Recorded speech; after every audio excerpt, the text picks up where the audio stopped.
आगे बढ़ते देखिए, किसे युद्ध चाहिए और किसे विराम, ये बहुत बड़ा सवाल बना हुआ है क्योंकि अलग अलग तरीके से दावे हो रहे हैं, लेकिन ईरान इन दावों को खारिज भी कर रहा है। देखिए, ईरान, अमेरिका और इजराइल के बीच जारी युद्ध अब 28वें दिन में पहुंच चुका है और ये युद्ध भीषण हो चुका है। लेकिन इसी बीच सवाल और गहरा गया है, किसे चाहिए युद्ध और किसे चाहिए युद्ध विराम। अमेरिकी राष्ट्रपति डोनाल्ड ट्रंप ने दावा यह किया है कि ईरान युद्ध विराम के लिए गिड़गिड़ा रहा है और भरोसा जीतने के लिए उसने हॉर्मुज स्ट्रेट से पाकिस्तान से झंडे वाले 10 तेल टैंकरों को गुजरने दिया है। ट्रंप ने बड़ा ऐलान करते हुए कहा कि अमेरिका अगले 10 दिनों तक ईरान के ऊर्जा ठिकानों पर हमला नहीं करेगा। अब इस हाफ सीज फायर की समय सीमा 6 अप्रैल तक बढ़ा दी गई है। हालांकि इस फैसले के पीछे कूटनीतिक और सैन्य रणनीति दोनों की चर्चा हो रही है। एक और अमेरिका की 15 शर्तें सामने आ रही हैं, जिनमें परमाणु कार्यक्रम पर रोक और क्षेत्रीय गतिविधियों पर नियंत्रण शामिल बताया जा रहा है। वहीं ईरान भी पीछे नहीं है। ईरान की ओर से 5 शर्तें रख दी गई है। संप्रभुता और प्रतिबंध हटाने पर केंद्रित ये 5 शर्तें हैं। इस बीच खाड़ी क्षेत्र में तनाव और बढ़ता हुआ नजर आ रहा है। खबरें यह है कि अमेरिका ईरान के खार्ग आइलैंड पर ग्राउंड इन्वेजन की तैयारी कर सकता है, जबकि ईरान ने जवाब में बाब अल मंदेब जलडमरू मध्य को बंद करने की चेतावनी दे दी है। अब ये वही रणनीतिक रास्ता है जिससे दुनिया की करीब 12% तेल की सप्लाई यहां से होकर गुजरती है, जो रेड सी को और अरब सागर को जोड़ता है। अगर यहां रुकावट आती है तो वैश्विक व्यापार और ऊर्जा बाजार पर गहरा असर पड़ सकता है। आप समझिए कि ये युद्ध किस ओर अब जाता हुआ नजर आ रहा है। अब विशेषज्ञ ये मानते हैं कि ट्रंप का 10 दिन का विराम केवल शांति का संकेत नहीं है, बल्कि सैन्य तैनाती के लिए समय जुटाने की चाल भी ये हो सकता है, क्योंकि अमेरिका की जो युद्धपोत है 5000 मरीन और एमबीवीएस फोर्स खाड़ी की ओर आगे बढ़ रहे हैं। वहीं इस सीज फायर का असर तेल बाजार पर भी तुरंत दिखा, क्योंकि कीमतें $112 से गिरकर $94 प्रति बैरल तक आ गई है। कुल मिलाकर यह युद्ध अब सिर्फ सैन्य नहीं, बल्कि आर्थिक और रणनीतिक शतरंज बन चुका है, जहां पर चाल के पीछे बड़ा खेल छिपा है। और इसी पर हम आज चर्चा करेंगे। हमारे साथ मेहमान भी जुड़ेंगे और इसके बाद हम जानेंगे कि जो इस वक्त डोनाल्ड ट्रंप की तरफ से बार बार अलग अलग तरीके से जो बयान सामने आ रहे हैं, आखिर इसके पीछे डोनाल्ड ट्रंप की मंशा क्या है, आखिर क्या रणनीति यहां पर डोनाल्ड ट्रंप बना रहे, समझेंगे। हम मेहमानों के पास भी जाएंगे, लेकिन उससे पहले अमेरिका की ओर से जो 15 शर्तें रखी गई हैं, अब जरा उस पर भी गौर कर लेते हैं। देखिए, कौन सी 15 शर्तें हैं और इसे इतना ज्यादा अहम क्यों माना जा रहा है, क्योंकि अब जरा मुद्दे पर आते हैं। देखिए, जिससे आप जान पाएंगे कि आखिर चल क्या रहा है। देखिए, बात अमेरिका की करते हैं। अमेरिका की ओर से 15 शर्तें क्या रखी गई, जिसमें यूरेनियम संवर्धन सीमित रखने को लेकर भी यहां पर शर्त है। सभी न्यूक्लियर साइट की अंतर्राष्ट्रीय जांच की अनुमति भी यहां पर मांगी गई, यानी कि शर्त रखी गई है। इसके अलावा बैलिस्टिक मिसाइल प्रोग्राम पर रोक या फिर नियंत्रण होना चाहिए। एक तरफ परमाणु हथियारों पर, दूसरी तरफ बैलिस्टिक कार्यक्रम पर। मिडिल ईस्ट में प्रॉक्सी ग्रुप्स को लेकर भी यहां पर शर्तें रखी गई है कि उनकी मदद ना की जाए। इजराइल के खिलाफ आक्रामक नीति खत्म होनी चाहिए। खाड़ी क्षेत्र में जहाजों और तेल टैंकरों पर हमले रोकने होंगे, यह भी कहा गया शर्तों में। इसके साथ ही हॉर्मुज जल डमरू मध्य में सुरक्षित नेविगेशन को लेकर भी यहां पर शर्त और आतंकवाद को समर्थन देने के आरोपों पर भी यहां पर कार्रवाई की मांग की गई है।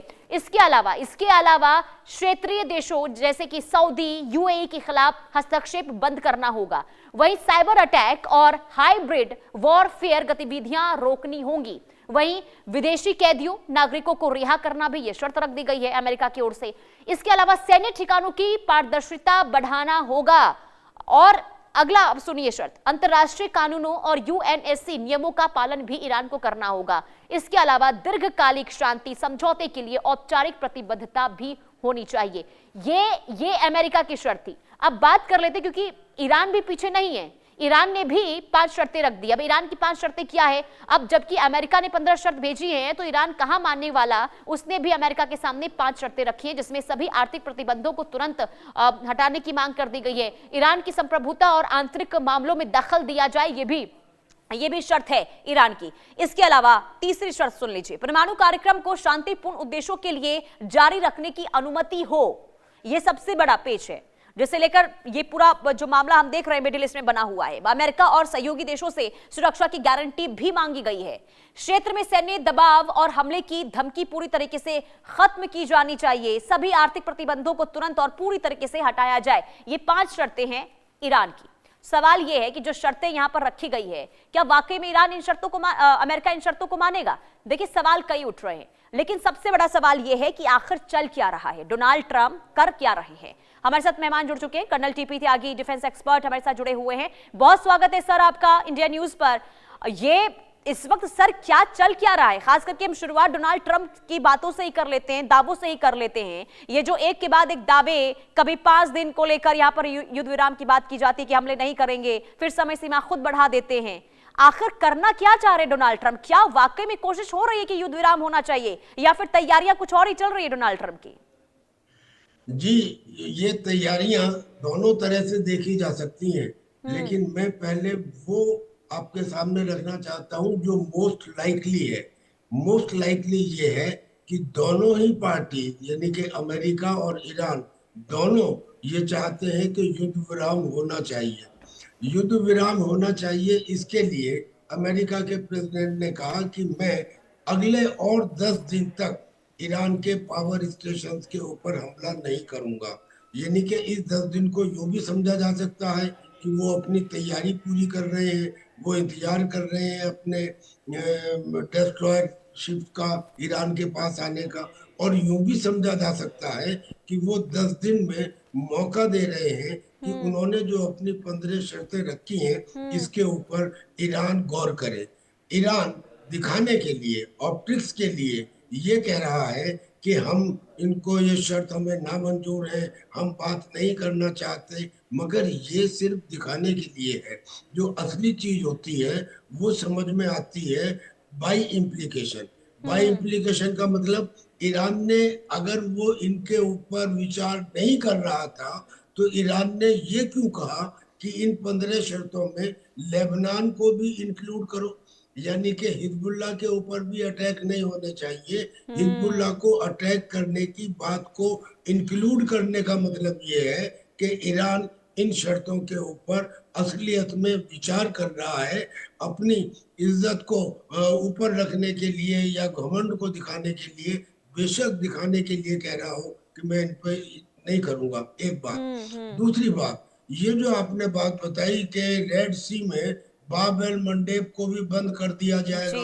हूतियों ने, जो यमन के हूती विद्रोही है, उन्होंने साफ साफ कह दिया है कि बाब एल मंडेब के ऊपर कोई रुकावट नहीं है, वहां से फ्री नेविगेशन जारी था और जारी रहेगा। तीसरी बात, यूनाइटेड नेशंस में रशिया के प्रपोजल के ऊपर सिक्योरिटी काउंसिल की क्लोज्ड कंसल्टेशन हो रही हैं, यानी कि तो सारे देश इस बात में लगे हैं कि किस तरह से एक युद्ध विराम कराया जाए। चौथी बात, सब जगह से खबरें आनी शुरू होती हैं।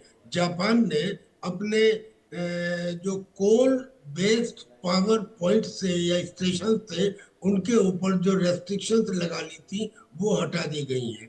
आज के इसका नतीजा ये हुआ 10 दिन के एक्सटेंशन देने का कि क्रूड ऑयल का रेट जो $100 से ज्यादा बढ़ चुका था, आज घट के वो $93 प्रति बैरल हो गया है। यानी कि चारों तरफ से इस तरह के इंडिकेशंस मिल रहे हैं कि युद्ध विराम चाहते हैं। अब इसका असली कारण, जहां तक ईरान का सवाल है, ईरान में जो हमले हुए हैं वो मिसाइलों से और ड्रोन से कम वो एयर अटैक से या बॉम्बिंग से हुए हैं। और बॉम्ब भी B1B, B2B बड़े बड़े उन स्ट्रेटेजिक बॉम्बर से डाले गए हैं जिनका वजन 1-1 टन, 2-2 टन और भी इससे ज्यादा है। जबकि ईरान ने जो हमले किए हैं वो उन्होंने ड्रोन से किए हैं या मिसाइल से किए हैं जिसमें कुछ किलोग्राम ही बारूद होता है। यानी ईरान को भयंकर नुकसान हुआ है। ईरान तो इसे जानता है, दुनिया नहीं जानती, क्योंकि ईरान ने ये कह रखा है कि हमारे यहाँ जो नुकसान हुआ है, अगर कोई उसका वीडियो बनाता हुआ पकड़ा गया तो उसे दुश्मन का जासूस मानकर खुदा का दुश्मन माना जाएगा और उसकी सजाए मौत होगी। लिहाजा ईरान की खबरें आ नहीं रही है, मगर वो जानता है कि कितना नुकसान हुआ है। अब वो और ज्यादा नुकसान झेलने की स्थिति में नहीं है, जी। उसके हथियार कम होने लगे हैं। हम्म। दुनिया जानती है कि अगर रेजिलियंस यानी कि एब्जॉर्बिंग पावर देखी जाए तो वो ईरान इसकी अमेरिका की ईरान के मुकाबले कहीं ज्यादा है। लिहाजा मुझे लगता है कि अब लेकिन देखिए दोनों। सर, यहाँ पे मैं आपको रोकना चाहूंगी। अब सवाल मेरा आपसे होगा, अब ये एक तरफ तो देखिए सारी चीजें खत्म हो रही है ईरान के पास, दूसरी तरफ ईरान ये आकर कह रहा है कि हमारी तो कोई बातचीत नहीं हो रही है, दूसरी तरफ 5 शर्तें भी रख देता है। तो ये क्या स्ट्रैटेजी हो सकती है ईरान की? आखिर अगर ईरान बातचीत के लिए सामने आ रहा है तो आखिर खुलकर इसका क्यों नहीं बता रहा ईरान? इसके पीछे क्या वजह हो सकती है? मल्लिका पांडे नहीं जी भी तो हमारे साथ जुड़ चुकी हैं, उनके पास भी जाऊंगी, लेकिन सर मैं इस पर आपसे सवाल लूंगी, नहीं जवाब नहीं, दूंगी। मैं एक बात पूछता हूँ कि क्या ईरान ये कह देता कि अमेरिका ने जो शर्तें रखी हैं वो मैं हाथ जोड़ के स्वीकार करता हूँ? उसे भी तो अपनी शर्तें रखनी थी। अच्छा, जब शर्तें रखी जाती हैं तो जानबूझ के उनका नंबर ज्यादा बढ़ाया जाता है, इसलिए कि जब टेबल के ऊपर आमने सामने बैठे तो उसमें से कुछ शर्तों को हटा दिया जाए। मेन शर्त जो ईरान की है वो ये है कि हमें कंपनसेशन मिले। अब जब वो हम्म। कंपनसेशन मांगता है तो क्या जो मिडिल ईस्ट कंट्रीज में उसने अमेरिकन बेसिस को छोड़ के उनके सिविल इंफ्रास्ट्रक्चर पर नुकसान पहुंचाया है, क्या ईरान उसका कंपनसेशन देगा? लेकिन नेवरदिलेस अमेरिका ने ये एक्सेप्ट कर लिया है कि कुछ कंपनसेशन भी, और इतना ही नहीं, जितने सैंक्शन ईरान के ऊपर है वो जी। सब हटा दिए जाएंगे। तो हम्म। ये उसका कुछ शर्त मानी जा सकती है। दूसरा, उसने कहा कि हमारा जो नियंत्रण है स्ट्रेट ऑफ हॉर्मुज पर, उसको अंतरराष्ट्रीय मान्यता दी जाए। अब हम्म। ये हो भी सकता है क्योंकि इजिप्ट को भी तो दे रखी है सुएज कैनाल पे, और ये नहीं भी हो सकता। इसके बारे में डिस्कशन या बातचीत होगी। बाकी जो उसकी शर्तें हैं कि हमारे ऊपर कभी फ्यूचर में अटैक ना हो, कौन गारंटी दे सकता है? आज मैं लिख देता हूँ बिल्कुल। नहीं होगा, कल को हम्म। रिजाइम चेंज हो जाएगा, कल किसने हम्म। देखा है? तो ये ऐसी शर्तें हैं कि इनको अगर ओके कर भी लिया जाए तो उसका कोई मीनिंग नहीं होता है। तो उसकी जो मेन दो शर्तें, कंपनसेशन मिलना चाहिए और हम्म। मुझे हॉर्मुज स्ट्रेट के ऊपर अधिकार मिलना चाहिए मान्यता के साथ। ऐसे हम्म। ही अमेरिका ने जो 15 शर्तें रखी हैं उसमें जरूरी नहीं है, उसमें बहुत सारी शर्तें इसलिए हैं कि टेबल पे उनको छोड़ दिया जाए और ये दिखा दिया जाए कि देखो जब हम बैठे तो हमने आपकी बात मान ली और कंसीड कर लिया। उसमें एक हम्म। शर्त ऐसी है जो अमेरिका कह रहा है कि स्टेट ऑफ हॉर्मुज पे हमारा संयुक्त अधिकार, संयुक्त होना चाहिए। क्या इसको मानेगा ईरान या कोई और हम्म। मानेगा कि पर्शियन गल्फ में इतनी दूर से अमेरिका आके उसका नियंत्रण करे? ये तो ठीक है कि वो फ्री नेविगेशन होना चाहिए, जी। लेकिन अमेरिका का अधिकार क्यों होना चाहिए? तो कुछ शर्तें ऐसी हैं जो सिर्फ दिखाने के लिए रखी गई हैं, वो बिल्कुल। हटा दी जाएगी। हम्म। मुझे लगता है कि कम से कम there is some light, some beacon जो हमें दिखाई दे रही है। हो सकता है कि इस पॉइंट पे आके चीजें संभल जाएं, बेटर हो जाएं, ठीक है। इंडिकेशन सब तरफ से मिलने लगे हैं। ठीक है, ठीक है। अब देखना यही होगा सर कि आगे होता क्या है वाकई में, जो यहाँ पर कदम उठाया गया है डोनाल्ड ट्रंप की तरफ से, आखिर उसमें अब कितने सफल वो हो पाते हैं। लेकिन मल्लिका पांडे जी, अब जो कॉन्फ्लिक्ट पहुंच चुका है 28वें दिन में, इसके बाद आगे किस तरीके से परिस्थिति बनती हुई नजर आ रही है अब? क्योंकि देखिए बहुत ज्यादा अर्थव्यवस्था को लेकर भी चिंता अब कई देशों को सता रही है, और कई देश ऐसे भी हैं जहां पर अब लॉकडाउन लग चुके हैं, क्योंकि अब ऊर्जा वहां पर पूरी तरीके से अब जो है तेल को लेकर संकट जो है वो खड़ा हो गया, खास करके फिलिस्तीन, श्रीलंका, ये तमाम ऐसे देश हैं। तो आगे अब क्या स्थिति बन रही है? नमस्कार पुनीता जी। देखिए, जब से डोनाल्ड ट्रंप ने अपना मंडे को बयान दिया था कि 5 दिन का सीज फायर होगा, उसके बाद आज मैंने देखा कि उन्होंने बोला है कि अब 10 दिन तक और जी। एक्सटेंशन उन्होंने कहीं ना कहीं दे दिया है। हम्म। उसके बाद से आप देखिए तो काफी हद तक मार्केट स्टेबल हुई है, हम्म। निफ्टी स्टेबल हुआ है, एनर्जी प्राइसेस स्टेबल हुई हैं, और वो यही चाहते थे। वो I think time cease fire के लिए नहीं देना चाहते थे, वो अपने लिए टाइम लेना चाहते थे। क्योंकि इन द मीनवाइल पैरेलली क्या हो रहा है कि यूएस की 4,000 से ऊपर मरीन ट्रूप्स एंड रूट है वेस्ट एशिया के लिए, B2 बॉम्बर्स एंड रूट है, US aircraft carrier en route है। हम्म। माना भी जा रहा है कि खर्ग आइलैंड उनका नेक्स्ट टारगेट हो चुका है। है। तो इसीलिए कहीं ना कहीं हम देख रहे हैं पुनीता जी कि इंटरेस्टिंग टर्न ऑफ इवेंट्स कहीं ना कहीं हो रहे हैं। हम ये भी देख रहे हैं कि अभी सुनने में आया है कि जो नेवल चीफ हैं IRGC के, वो मारे गए हैं अलोंग साइड कमांडर्स। ये भी देख रहे हैं कि 13 से ऊपर जो बेसिस हैं, यूएस के एयर बेसिस हैं, वो अनस्टेबल हो गए हैं। तो कहीं ना कहीं जो यूएस ट्रूप्स हैं उनको शिफ्ट कर दिया गया है होटल रूम्स में। जी तो अब रिमोट भी काम हो रहा है कि यूएस के जितने कुवैत के होटल रूम्स हैं वहां पर यूएस के ट्रूप्स स्टेशन होके रिमोटली काम कर रहे हैं। और IRGC इन द मीनवाइल बोल रहा है कि अगर आप किसी भी यूएस ट्रूप को देखेंगे, यूएस आर्मी को देखेंगे, तो आप हमें टेलीग्राम के द्वारा बताएं और हम उनको टारगेट किए जाएंगे। तो कहीं कहीं उनको ये भी बोला जा रहा है कि इस्लाम के नाम पर आपका ये कर्तव्य बनता है कि आप हमें बताएं कि कहां पर ये ट्रूप स्टेशनड है। इन द मीनवाइल हम ये भी देख रहे हैं कि एनर्जी जो क्राइसिस है वो बढ़ती जा रही है। हम अपने पड़ोसी मुल्क में देख रहे हैं कि पाकिस्तान ने अपना रिपब्लिक डे कैंसिल कर दिया 23 मार्च का, जी क्योंकि फ्यूल क्राइसिस वहां पर हो रहा था। 42 डेज का कहीं ना कहीं फिलीपींस ने डिक्लेयर कर दिया कि अब हमारे पास से फ्यूल 40 डेज का बचा हुआ है। श्रीलंका ने क्राइसिस घोषित कर दिया, बांग्लादेश ने क्राइसिस घोषित कर दिया है। कहीं ना कहीं हम देख रहे हैं कि लॉकडाउन, जैसे आपने बताया, बांग्लादेश में ऑलमोस्ट लॉकडाउन लग गया है। नेपाल में देख रहे हैं हम कि नई सरकार बनने जा रही है, आज PM का ओथ है वहां पर। वो कहीं ना कहीं हम देख रहे हैं कि लॉकडाउन पे तो बहुत एक हम ग्लोबल क्राइसिस हमारे को स्ट्रक कर चुकी है। और अगर ये युद्ध 1-2 महीने और खिंचता है, क्योंकि हाँ, यूएस की नेवी जरूर समुद्र को कंट्रोल कर रही है, बट ईरान के पास ट्रम्प कार्ड है चोक पॉइंट्स को कंट्रोल करने का कहीं ना कहीं। तो वो जो ट्रम्प कार्ड है वो ईरान यूज कर रहा है, बहुत 100 साल पुरानी टेक्निक से यूज कर रहा है। इनफैक्ट उसके पास उतनी अच्छी नेवी नहीं है, उतनी अच्छी एयरफोर्स नहीं है, बट उसने पूरे स्ट्रेट ऑफ हॉर्मूज में, अब वो बात कर रहे हैं माइंस बिछाने की। अभी तक वो बात कर रहे थे कि ठीक है हम नेवल माइंस बिछाएंगे कहीं कहीं, बट अब वो बोल रहे हैं कि अगर अमेरिका खर्ग आइलैंड लेता है, हमारी पावर इंफ्रास्ट्रक्चर्स पर अटैक करता है, तो हम पूरे स्ट्रेट पर माइन बिछा देंगे। तो कहीं ना कहीं पुनीता जी इंटरेस्टिंग टर्म्स ऑफ इवेंट हो रहे हैं 21st सेंचुरी में, जहां हम देख रहे हैं कि दो सबसे बड़ी एयर फोर्सेस अभी तक युद्ध के 28वें दिन तक ईरान को घुटने में नहीं ला पा रहा है। जहां 40 से ऊपर कमांडर्स मारे जा चुके हैं, जहां उसके सुप्रीम लीडर को पहले दिन मारा जा चुका है, और अभी तक वो घुटने में नहीं आया है।